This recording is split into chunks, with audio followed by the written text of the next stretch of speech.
बालेश्वर रे धूमधाम रे पालित हेउछि गणेश पूजा। आज पार्वण ऋतु आरंभ। अग्रपूज्य श्री गणेशंक पूजार आरंभ हुए पार्वण ऋतु।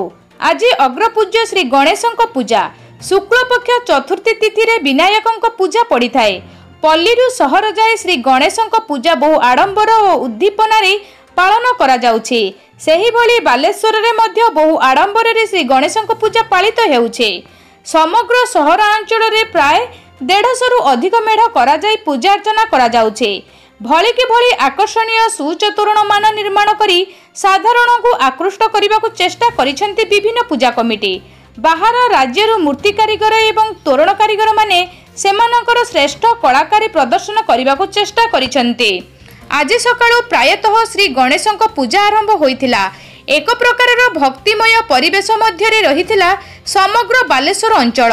सुच आकर्षणीय तोरण सांगकू सुंदर आलोकमेला सज्जित पूजा पेंडेल गुड़िक बेस मनमुग्धकर होइछि। सकाळु सकाळु स्थानीय स्कूल कॉलेज मानकरे श्री गणेशों को आवाहन करा जायथिला। कुनी कुनी पिला माने सुंदर सुंदर पोशाक पिंधि स्कूल परिसर रे विद्याधर को पूजा अर्चना करथिले। पुलिस प्रशासन पक्षरु शांति श्रृंखला रक्षा पाई व्यापक बंदोबस्त करा जायथिला बेले प्रशासन द्वारा निर्धारित नियम समस्त को पालन करने को अनुरोध करा जायछि। ब्यूरो रिपोर्ट जन अधिकार लाइव।